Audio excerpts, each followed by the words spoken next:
Kalau seandainya betul-betul salah, saya masukkan suntikan ke dalam. Berikan guidance kepada polisi yang menangani, baik itu Propam maupun Irwasum.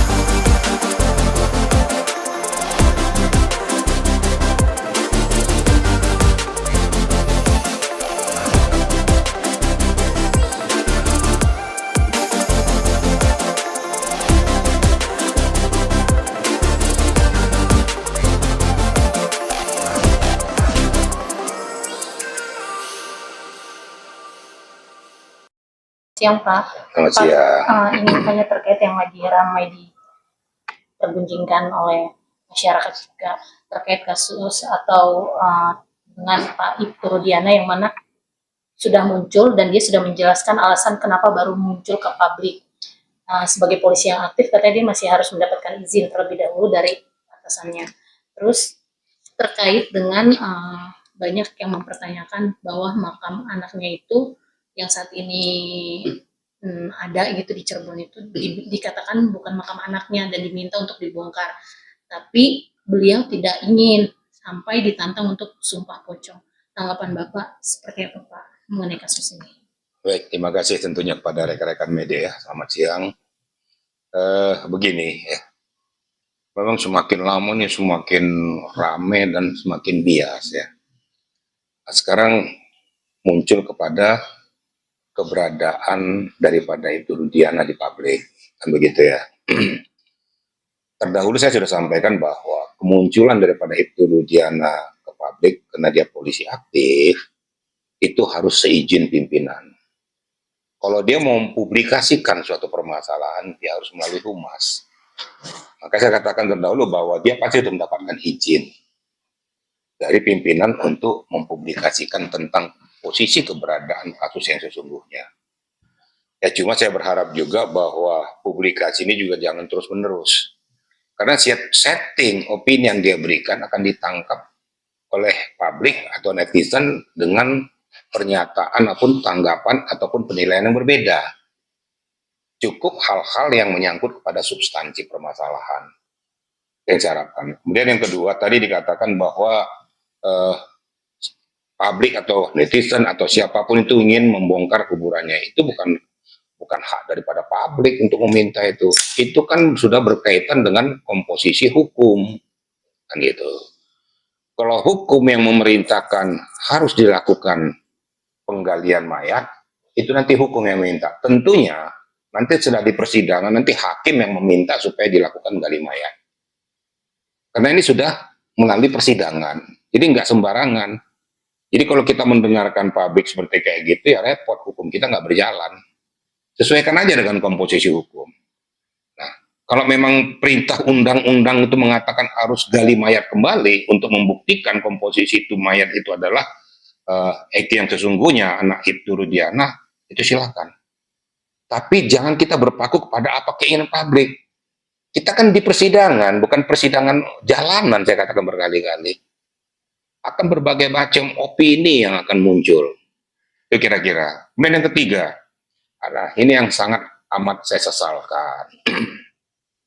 Harusnya seorang Ibtu Rudiana tidak terpengaruh dengan apapun tanggapan daripada masyarakat. Akhirnya terpancing, ekor dirinya bahwa dia merasa itu anaknya. Sehingga dia mengatakan bahwa sumpah apapun, sumpah pocong, saya siap. Nah ini kan jadi blunder. Ini kan saya bilang ditangkap sama masyarakat, ditangkap publik, ditangkap netizen. Nggak ada di dalam hukum itu sumpah pocong. Jadi diangkat ke permukaan, apa di pengadilan ada sumpah pocong? Nggak ada. Yang adalah sumpah berdasarkan undang-undang yang sudah dicatat. Bahwa di depan pengadilan harus berkata jujur. Kalau kau tidak berkata jujur, ada sanksinya, memberikan keterangan palsu. Hanya itu aja. Nah, ini kan jadi blunder. Nah ini digiring lagi, benar, sumpahnya benar. Bila penting, mati 7 turunan, ngapain terpancing begitu? Nah, ini yang saya sesalkan dari seorang Ibtu Rudiana. Seharusnya dia sudah mempunyai pendidikan yang mumpuni, jangan terpancing dengan seperti itu. Nah, jadi blunder. Jadi saya sesalkan lah apa yang disampaikan oleh Ibtu Rudiana nih. Saya sebagai perwira Polri yang tahu bagaimana komposisi daripada etika prosedur, menyesalkan ungkapan dan ucapan daripada Ibtu Rudiana. Dan ini justru membuat jadi semakin bias dan semakin banyak tanggapan penilaian daripada publik masyarakat. Sehingga baik di media, di televisi, semuanya sudah memberikan komentar tentang masalah ini. Itu kira-kira ya. Pak, tapi kalau untuk jenazah sendiri yang sudah bertahun-tahun, emang masih bisa juga Pak untuk melakukan tes DNA untuk membuktikan bahwa itu yang sebenarnya gitu. Tentu itu adalah hak daripada dokter forensik ya. Saya nggak mau terlalu jauh menungkik ke dalamnya, nanti saya salah menyebutkan nanti. Tapi yang saya tahu juga bahwa di dalam tulang itu juga bisa nanti diambil tuh. Kan ada masih tengkorak, tulang tengkoraknya, itu juga bisa akan dilihat nanti juga. Apakah itu DNA-nya apa. Beririsan nggak DNA-nya pada orang tuanya atau ibunya. Tapi saya tidak mau menggali terlalu dalam. Nah, jadi saya tuh harus mendudukkan posisi saya. Saya nggak mau mencampuri domain orang lain untuk membedah itu. Kalau dikatakan bisa, bisa. Tapi sejauh mana untuk melakukan itu domain daripada forensik tentunya ya. Yang tahu tentang gali mayat bagaimana, komposisinya bagaimana. Tentu dokter-dokter forensik yang lebih mengerti permasalahan itu. Itu kira-kira ya. Pak, imbas dari terima tantangan dari pihak Sakata kali ini untuk melakukan sebuah potong untuk membuktikan Eki benar meninggal. Sekarang Ibu Diana justru dihujat oleh seharusnya beliau memakai keilmuan sebagai polisi. Karena bagi Bapak Gimana? Kencang dikit gimana? imbas dari terima tantangan dari pihak Sakata untuk melakukan sebuah potong untuk membuktikan Eki benar meninggal. Sekarang Ibu Diana justru dihujat oleh netizen. Seharusnya beliau memakai keilmuan polisian. Setuju. Saya kan katakan setuju. Ibtu Rudiana di sini blunder. Terpancing kan tadi saya bilang dengan opini publik. Kalau dia dihujat ya wajar-wajar saja. Kok kamu polisi kok? Polisi aktif yang mengerti undang-undang, mengerti etika prosedur. Nah ada di undang-undang, tuh mana ada di KUHAP tuh dikatakan sumpah pocong. Di fakta, di agenda persidangan pun di depan hakim akan mengambil itu apa? Itu Al-Quran maupun Alkitab. Sampaikan kepada yang akan memberikan keterangan. Dikala kamu memberikan keterangan tidak sesuai dengan fakta, kamu akan diberikan sanksi, memberikan keterangan palsu. Hanya itu dalam undang-undang. Nggak ada dalam undang-undang itu sumpah pocong. Mati semua, keturunan saya seumur hidup. Emang kamu yang nentuin. Nah ini saya katakan tadi, Ibtu Rudiana telah melakukan penyimpangan di dalam memberikan keterangan. Ya wajar-wajar saja kalau publik, kok kamu seorang polisi yang mengerti hukum kok malah nabrak hukum.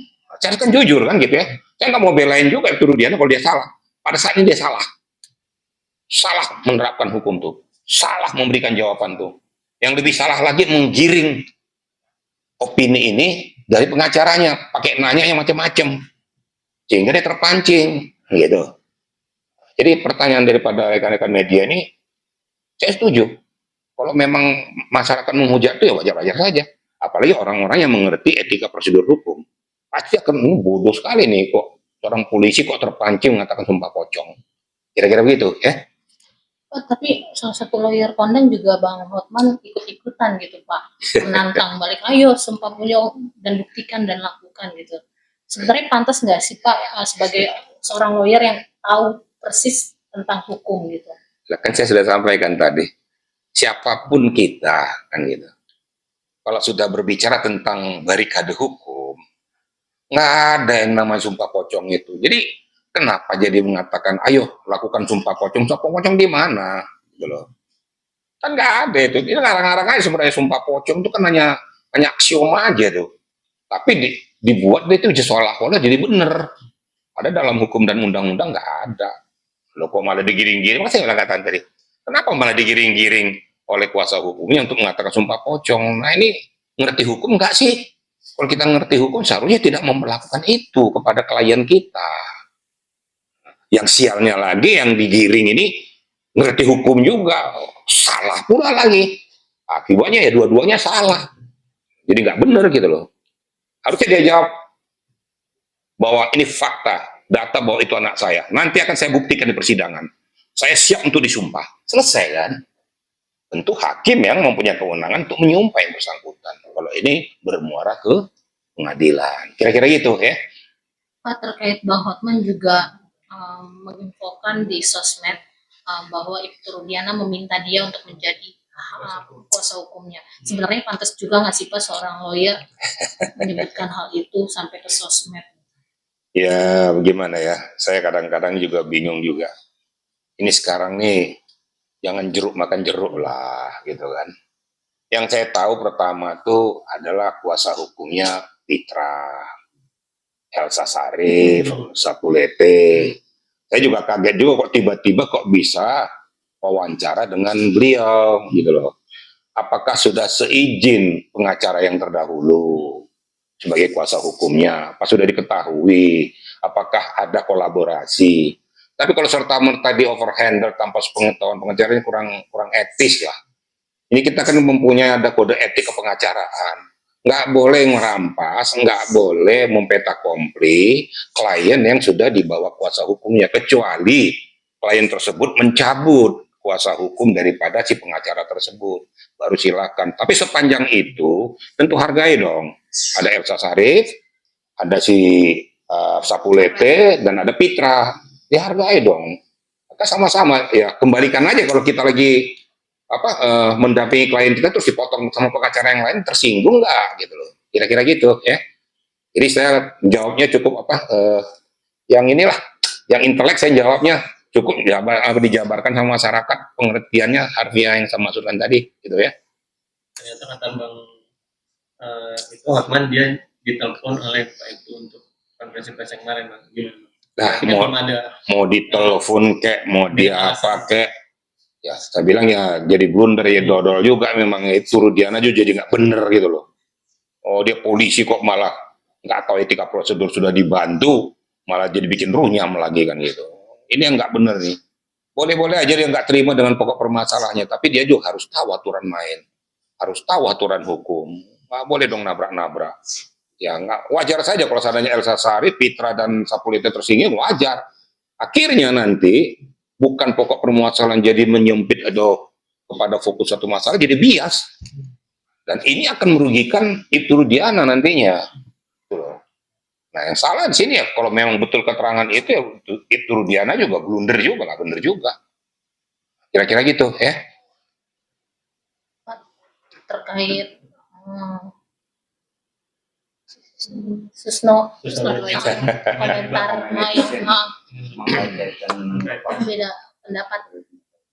beda pendapat antara Pak Susno dengan Pak Groseno ya. Ya. Oh ini enak, menarik ini. Supaya netizen juga membuka mata baik-baik gitu, buka lebar, jangan asal memberikan komentar gitu. Saya tahu dihujat dan segala macam, tapi nggak masalah. Bagi saya hanya mendudukkan porsi dan proporsi hukum yang benar. Nah sekarang silakan netizen untuk menilai. Sekarang Pak Grosena mengatakan bahwa itu meyakini itu dibunuh. Dengan bukti-bukti permulaan yang cukup berdasarkan hasil visum maupun otopsi daripada mayat tersebut. Bahkan dinyatakan itu ada kemungkinan ada 4 tempat peristiwanya. Nah sedangkan Pak Susno meyakini bahwa itu adalah kecelakaan tunggal. Entah apa dasar hukumnya saya juga nggak tahu. Nah, sekarang silakan aja. Yang benar mana nih? Tadinya 2 jenderal yang dibilang bahwa ini sebagai porosnya betul-betul polisi yang benar. Nah sekarang ini diadu nih yang 2 nih. Nah, antara Pak Ugro dengan Pak Susno, yang benar mana? Nah, silakan aja, maunya duduk satu panggung tuh saling beradu. Tadi kan dipuji-puji. Nah sekarang beradu yang 2 nih. Kalau bagi saya pribadi, saya hanya mendudukkan porsi dan proporsi. Ya. Saya tidak menutupi siapa yang salah, mau polisi yang salah, mau si pelaku yang salah, mau terpidana yang benar atau tidak. Itu silakan nanti hakim menentukan. Tapi cuma saya selalu berkata, sebagai purnawirawan Polri, saya tidak akan pernah mencederai di mana saya diusahakan. Kalau seandainya betul-betul salah, saya masukkan suntikan ke dalam. Berikan guidance kepada polisi yang menangani, baik itu Propam maupun Irwasum. Agar dituntaskan, kalau memang polisi itu yang benar katakan. Kalau memang salah, berikan sanksi. Kan cukup netral saya, ya. Tapi saya nggak mau cuap-cuap, nggak mau ngomong keluar, ya. Terus dicantumkan di situ pangkatnya jenderal ini. Tapi pangkatnya jenderal polisi ini, tapi jelek-jelekin polisi. Malu nggak kira-kira mencantumkan pangkat itu di situ? Kalau saya malu saya. Harusnya nggak, petani ini. Saya bukan jenderal lagi, saya sudah diamputasi jadi polisi, gitu baru mantap. Jadi nggak usah ngaku lagi jadi polisi. Sadar nggak yang bersangkutan dikenal orang di jagat raya ini gara-gara jadi polisi? Dikenal orang dia gara-gara jenderal. Kalau enggak, jadi petani aja, siapa yang mau kenal? Nah, tolong hargai dong. Saya ngomongnya gak keras, kenapa? Kecewa dan sangat-sangat kecewa gitu loh. Saya mewakili daripada semua Korlantas Polri maupun Polri, sangat kecewa ya dengan apa yang disampaikan oleh beliau. Nah sekarang silakan aja masyarakat menilai. Sekarang dua sang jenderal ini berbeda pendapat yang bertolak belakang antara kecelakaan tunggal dan pembunuhan, dibunuh. Nah silakan aja. Sekarang yang tadi yang muji-muji kedua belah ini sekarang adu. Mana yang kamu bela sekarang yang dua ini? Nah, silakan aja. Kalau saya tidak berpihak pada mana-mana, saya di tengah-tengah saja, hanya mendudukkan ini pada porsi dan proporsi hukum. Kira-kira itu untuk menjawab itu, ya. Pak, tanggapan Bapak bagaimana di saat kan setiap kali kita wawancara Bapak selalu berpendapat dengan secara netral, tapi banyak netizen yang ikut menghujat Bapak. Ya itu saya bilang, kenapa? Maka saya bilang kalau kita pemerhati, berikanlah informasi yang benar. Nggak usah kita supaya dibilang hebat, kita berikan informasi yang justru membuat masyarakat menilai macam-macam. Gitu loh. Kalau saya berbicara netral begini apa adanya, saya nggak mau berpihak gara-gara saya berpihak ke sini, saya berpihak ke sini supaya saya dibilang hebat. Saya yakin kalau saya berpihak kepada para terpidana, angka saya tinggi sekali nih, gitu. Tapi saya nggak berpihak kemana-mana. Kalau memang terpidananya nanti terbukti memang dia tidak melakukan itu, silakan aja dibebaskan. Makanya saya katakan tadi sekarang seperti contoh kasus Saka Tatal. Sekarang kan domainnya kan sudah di Mahkamah Agung. Kan gitu. Kalau seandainya Mahkamah Agung menyatakan menerima permohonan daripada Saka Tatal tersebut, kita harus betul-betul gentle ya, pulihkan, kembalikan. Jujur harus kita menerima itu semua. Itu sudah keputusan tertinggi kok. Putusan daripada Mahkamah Agung yang dihasilkan dari sidang PK tersebut. Tapi kalau seandainya ditolak, juga kita hormati. Jangan lagi bilang bahwa wah hakimnya sudah nggak benar, sudah tutup mata, segala macam disuap. Nah baru aja komentar hakimnya masalah jaksa. Sudah ngomong nih hakimnya belum apa-apa sudah kena nih, sudah dimasukin apa segala macam. Ya inilah masyarakat. Kalau saya itu saya senyum-senyum aja, lumrah dan manusiawi, nggak apa-apa. Yang penting kita berikan pembelajaran hukum pada masyarakat. Apapun kalau seandainya seperti yang rekan media katakan dihujat segala macam itu manusiawi aja. Saya paling senyum nanti akan kita buktikan apa yang sudah saya sampaikan benar atau tidak. Kira-kira gitu ya. Terakhir Pak, kasus Pina ini kan sudah tidak punya selesai nih Pak. Justru kasus ini malah melebar kemana-mana kan. Bahkan Kapolri Pak Listio ini sudah membuat tim khusus pencari fakta. Menurut Pak Riki, Polri harus bagaimana Pak agar kasus ini cepat mengungkap? Mencari fakta ya. Kalau dari pihak kepolisian membentuk tim pencari fakta yang sesungguhnya dan kalau bisa menggandeng daripada aktivis yang independen, itu very good. Tapi kalau orang luar yang bikin tim pencari fakta sendiri itu kan nggak ini ya, nggak netral sesuai dengan apa maunya dia. Tapi kalau Kapolri membentuk tim pencari fakta digabung dengan tim independen ataupun pemerhati hukum dari pengacara salah satu dimasukkan juga, berarti kan beda sama semua. Nah ini akan betul-betul jernih nanti, hasilnya pasti akan bagus. Nah apapun hasil dari pencari fakta, sekali lagi saya katakan harus kita hormati semua. Kalau memang salah penyidikannya, salah putusannya, hormati. Kalau memang benar, hormati juga. Jangan kita paksa hakim untuk memutuskan sesuai dengan selera kita. Oke, dia seneng. Tapi yang dikalahkan ini kan jadi tersakiti. Tapi kalau seandainya yang tersakiti dengan yang menyakiti ini equal di tengah-tengah, mana yang diputuskan benar, kan netral semuanya. Hukum kita berjalan dengan baik. Kira-kira gitu ya. Oke.